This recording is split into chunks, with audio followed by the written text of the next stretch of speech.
Well,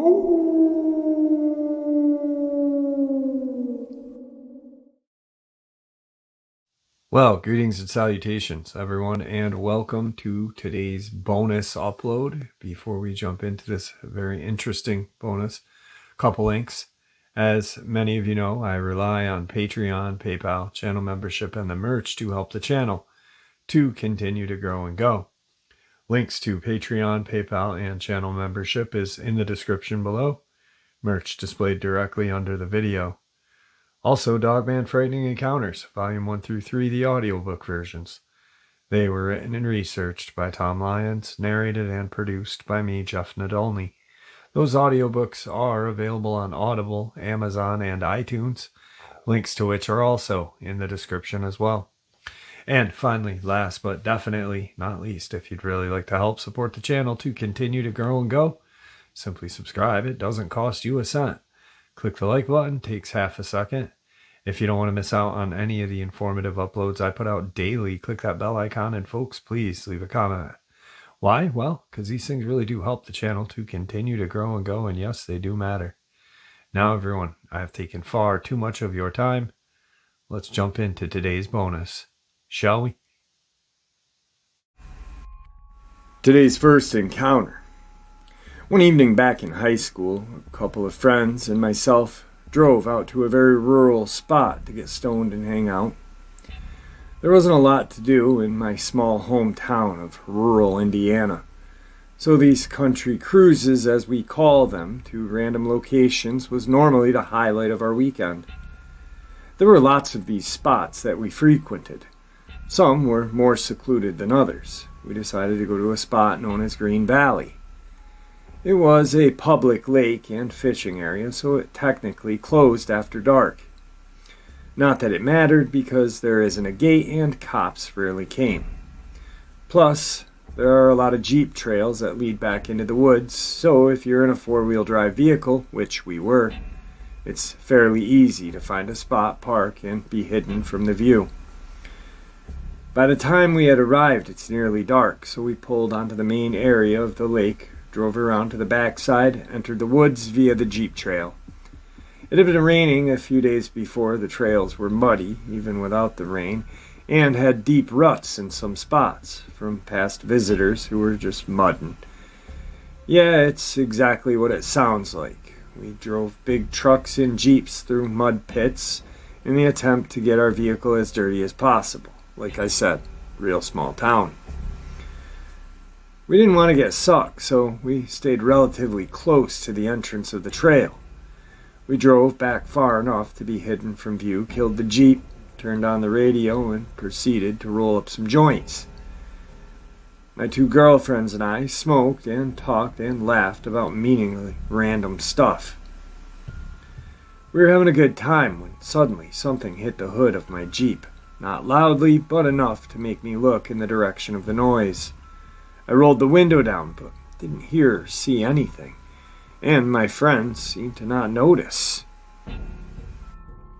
I continued our conversation when a few moments later, another small ting sound came, this time on the windshield, and my friends heard it as well. After they questioned what the noise was, I decided to be brave and investigate. I assumed it was most likely acorns or walnuts falling from the trees overhead. I turned on the headlights, opened the door, and stepped out. After looking at my hood of my Jeep, I noticed a small gray rock lodged near the windshield wipers. I picked it up and showed them. We immediately recognized the rock.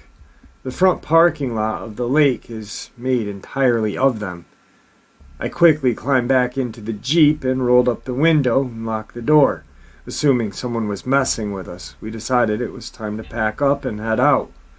Lots of meth heads around the area, and we're not trying to get robbed or stabbed in the woods by one. I start the Jeep, turn the radio off. I know I'm not the only one who turns down the car radio when treacherous situations arise, and began to carefully navigate down the short trail towards the back of the lake. All of a sudden, we're barraged with rocks, much larger than the initial ones, all hitting the driver's side of the vehicle. I would have been pissed, but right as I let out my initial "what the hell," we heard a sound I'll never forget. I never do the sound justice, as it's almost impossible to explain. It was a loud roar. The only thing that's ever come remotely close to it for me was when I heard a male lion roar at the feline sanctuary I visited with my husband years later. It was full of bass and lasted roughly 7 seconds or so. It was also fairly close.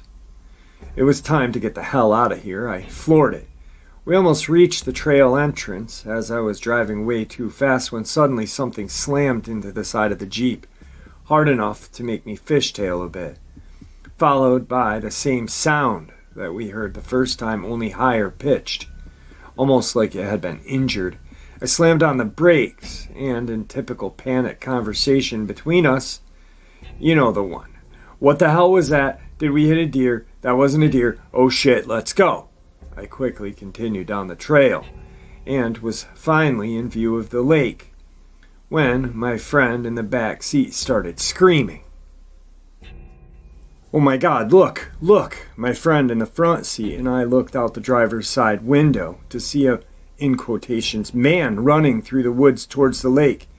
I only say man because it most definitely was on 2 legs and had the shape of a person. Only this thing was moving at an unnatural speed through the deep mud and trees and thorn bushes. And their proportions seemed to be greatly off. Longer arms and legs than the average torso. We watched in silence as this thing reached the edge of the lake, bent over and began running on all 4s using its hands, and leapt into the water. It was early October, and while it wasn't freezing, the water was definitely ice cold. We got the hell out of there, drove 70 miles an hour on the back roads until we reached town. At the first gas station, we pulled over and got out of the Jeep. There was a small dent near the back end of the driver's side.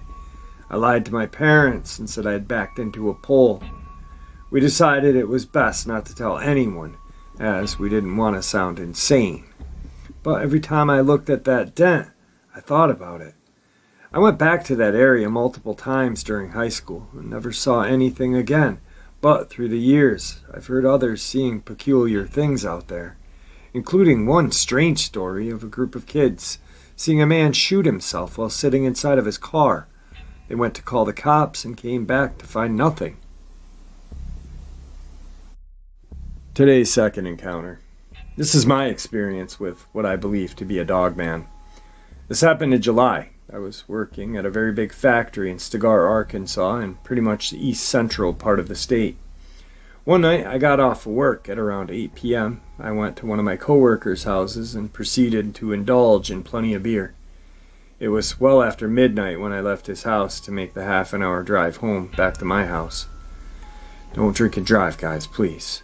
But I was on the main highway that connects Stuttgart to England and was cruising around 65 miles an hour. And really had no oncoming traffic, as everyone was either heading the same way as me or had already turned off elsewhere. I had a car that had a light bar installed on the front bumper. I had the light bar on, and it really shined up the road in a good way. I went around a curve and noticed something dark off to the passenger side of the road in a ditch next to a rice field, walking the same way as I was heading. As I got closer to this thing, I could tell that it was covered in black fur and definitely walking on 2 legs. As I got close enough to see the complete look of the creature, it turned and looked at me. I felt like it was staring into my soul. I could tell that it had a wolf-like head and a very muscular body. I don't know if it was the alcohol I drank that made me see it or what, but I did not stop. I know I wasn't just seeing stuff, because the car that was behind me slammed on its brakes and backed up to get an angle of the field with their headlights. I kept driving and drove the rest of the way home doing well over 100 miles an hour. I made it home, at which I promptly ran into the house and slept with my gun in my lap. That night I kept hearing things walking around the outside of my house, and my bulldog would cower in his kennel and would not go out. I have not drunk more than 3 beers in a single sitting since. Today's third part of the upload. Just what in the heck is this thing? Lusk, Wyoming. A man in Jefferson City says he saw and ran over a creature resembling a dog and a rabbit. The 52-year-old Missourian, who provided a full name and contact info but asked to remain anonymous, claims he was driving from Colorado to South Dakota when he came across this creature. I was going from Colorado Springs to Rapid City. It was about 1 in the morning when I came over a small hill on Highway 85, just north of Lusk, Wyoming. The IT senior manager told News about the May 2012 incident. As I came over the hill, I saw a creature in my headlights. It looked like an oversized white rabbit. The man says he unsuccessfully tried not hitting the animal. As I came over the hill at a high speed, it was right in front of me in the road. I swerved right, and it ran left, but I still clipped it. Slammed on the brakes and reversed to look, but I didn't see it anywhere. He goes on to say that he was unable to find the body or blood on the car, but the animal left a dent in his vehicle. However, he continues, he has since sold the car, so he cannot provide physical evidence. The driver, who says he clearly saw the creature in its headlights, describes the creature as 2 feet 6 inches tall, about the length of 4 feet. Its fur resembled that of a poodle, white, wavy, and silky. It looked like a dog/rabbit cross, although its face was more canine than rabbit. It had very big, dark eyes and big ears. It hopped like a rabbit with its huge hind feet, but much slower, he said. The eyewitness added that he had never seen anything strange before in his life. In 2016, a child in Wisconsin claimed to have seen a horned rabbit. Arizona author and Bigfoot researcher Mitchell Waite in 2014 said he and his team had seen a giant rabbit, but were not able to capture it in the video due to the unexpected camera malfunction. They believe that it could be linked to the additional strange activity linked in the area. 2015, a biologist said that he and his wife were in the wilderness of the region between the United States and Canada, and they spotted a, in quotations, giant beaver in 2007. In 1983, a man allegedly encountered a similar creature in an undisclosed location in the state of Maine. He said the animal was about 14 feet long and believed to weigh well over 300 pounds. Today's fourth encounter. In a remote campsite in Trigg County, Kentucky, a man and his wife had a disturbing encounter with a creature. In June of 2017, the couple entered the campground and headed to the most remote campsite, looking for some peace and quiet away from other people. It was midweek, and they were counting on very few people being there. The area was wooded and was not too far from a fish cleaning station and a dumpster. The first night they were there, the husband heard something hit the side of his truck and hard. Deciding it was most likely a walnut falling, he didn't investigate.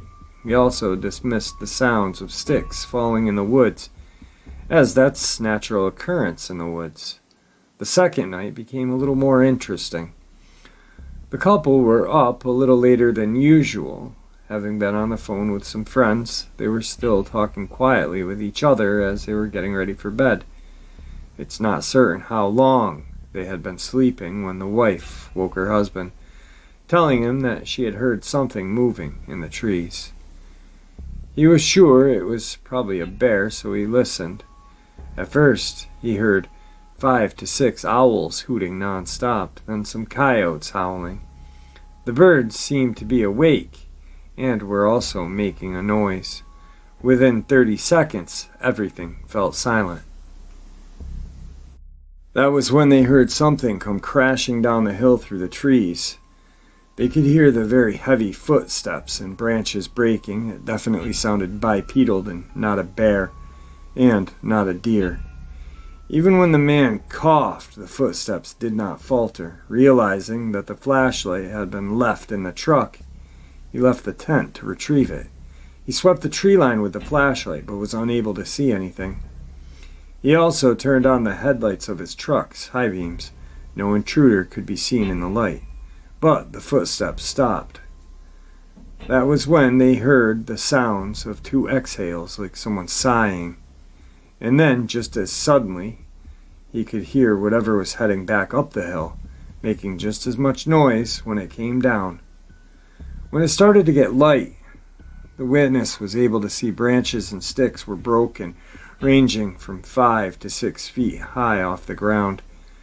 At around 80 feet away from where they had pitched their tent, they could see 2 slide tracks in the mud where something had come to an abrupt halt, sliding sideways. The prints were made by something barefoot. That was enough for the couple. They quickly broke camp, throwing everything into the truck as they passed through the campground on their way out. They could see that there were no other campers. This person is a skilled outdoorsman, a retired Marine, and has extensive background and experience in hunting and tracking. This campground is located in the land between the Lakes National Forest. What do you guys think they saw? Today's last part of the upload. Really quick before I get into this. As you guys know, I am not just a narrator. I really do a lot of research. I really put a lot into learning as much as possible. And I believe that we can learn more, or not more, but we can learn about these things by taking as much information that we can and from wherever. And about 4 or 5 months ago, I did an upload about a Russian scientist, and she was studying the cloaking ability and the infrasound.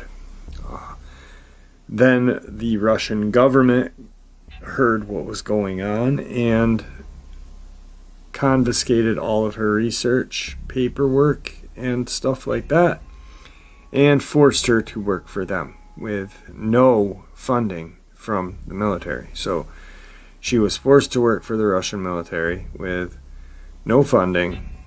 They had to fund themselves to prove that there were either Sasquatch or Dogman or something. Which makes a lot of sense to me because the countryside of Russia is huge. The old Soviet Union is just gigantic, so why wouldn't there be something there? There's something in America. I mean, in America is a little smaller. Well, 48 states. But anyway, I really enjoyed that Russian article. So I've got this that I think you guys will like.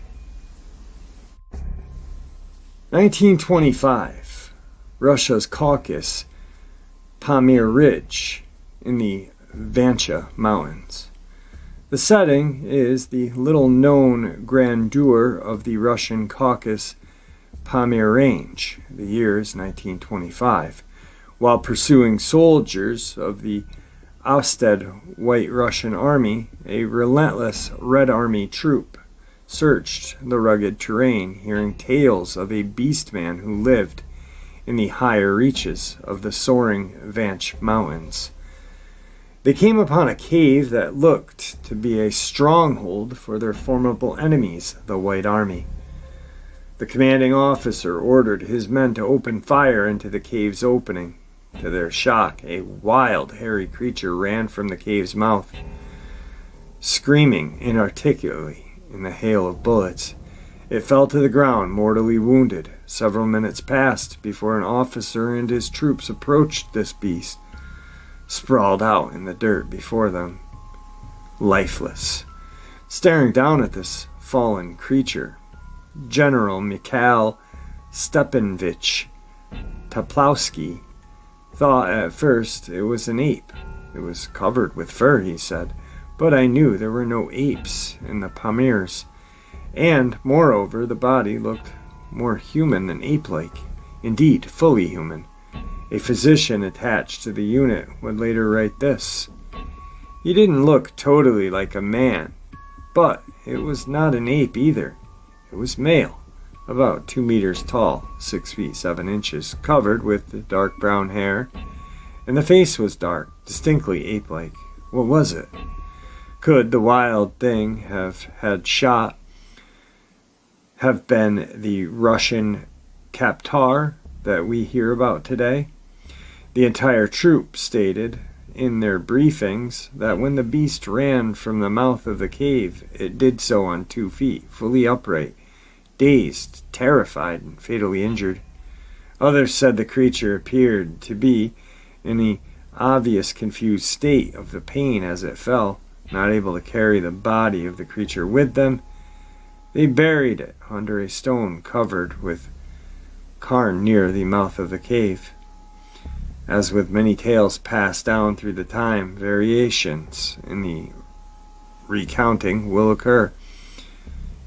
In an example, Odette Charmaine wrote a somewhat different description of this creature in her book, The Yeti. She recorded the account this way: "The corpse that was of a male was about 5.5 feet long and covered with dense grayish-brown hair, except for the face, ears, palms, knees, feet, and buttocks. There was shaggy hair on its upper lip. The skin on the hands, knees, and feet were thickly calloused. The face was dark, with dark eyes. A heavy and massive lower jaw, although the teeth were quite large. They seemed to be those of a human. The creature had broad, unusual muscular chest, but otherwise its torso was much like that of a man." Charmaine went on to write that when they buried the creature in a pile of stones, which again is somewhat different than the account that the old stories may vary, but the essential theme handed down through generations remains the same. We may never know the true nature of this hairy man-beast encountered by Russian soldiers, but similar reports are a matter of record all over the globe, news spreading rapidly with the advent of the new internet generation. This account is noteworthy for no other reason than the notation of its massive jaw, frequently mentioned in so many other classic accounts. Dr. Myra Shackley wrote the same story this way: "The Pamir Mountains, lying in a remote region where the borders of China, Kashmir, Afghanistan meet, have been a scene of many Almas sighting. In 25, Mikhail Stefanovich, a major general in the Soviet army, led his unit in an assault on an anti-Soviet guerrilla force hiding in a cave. One of the surviving guerrillas said that while in the cave, he and his comrades were attacked by several ape-like creatures. Topolsky ordered the rubble of the cave searched, and the body of one such creature was found." Topolsky reported Shackley, 1983. "At first glance, I thought the body was that of an ape. It was covered with hair all over it, but I knew that there were no apes in the Pamirs. Also, the body itself looked very much like a man. We tried pulling the hair to see if it was just hide used for disguise, but found that it was the creature's own natural hair. When we turned the body over several times on its back and its front and measured it, the body," continued Topolsky, "belonged to a male creature, 165 to 170 centimeters, about 5.5 feet tall. Elderly, or even old, judging by the grayish hair on this creature. The chest was covered with brownish hair, and the belly was with grayish hair. The hair was longer but sparser on the chest and close cropped and thick on the belly. In general, the hair was very thick without any underfur. There was at least hair on its buttocks.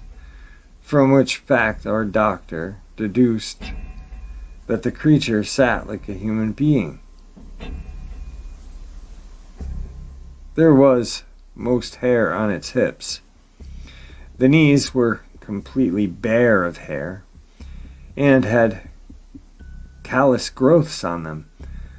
The whole foot, including the sole, was quite hairless and was covered by hard brown skin.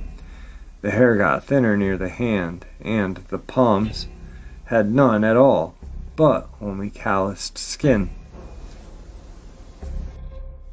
Topolsky then adds, the color of the face was dark. The creature had neither beard nor mustache. The temples were bald, and the back of its head was covered with thick, dark, matted fur. The dead creature lay with its eyes open and its teeth bared. The eyes were dark, and the teeth were large, and even shaped like human teeth. The forehead was slanted, and the eyebrows were very powerful. The protruding jawbones made the face resemble a Mongol-type face. The nose was flat, with a deeply sunken bridge. The ears were hairless and looked a little more pointed than a human being's. The lower jaw was very massive. The creature had very powerful chest and well-developed muscles. The arms were of normal length. The hands were a slight. Alright guys, I hope you enjoyed today's bonus as much as I enjoyed sharing it with you. Guys, thank you for supporting the channel. Your support is honestly what makes this channel continue to grow and go, and what makes it special. And I don't say that because it's my channel. It's not just my channel, it's our channel. You guys share your theories, ideas, and experiences with me, and we are going through the process of educating each other. And it really is a great experience and a great community, and I'm blessed, so thank you. Everyone, please stay safe, happy, healthy, and ever vigilant, keeping an eye on our children, our pets, our family, and friends. These creatures are real, they are out there, and they are dangerous. Share this information with the people you love and care about, and it may just help save their lives someday. Until next time, never stop asking questions, never stop searching for answers, and God bless.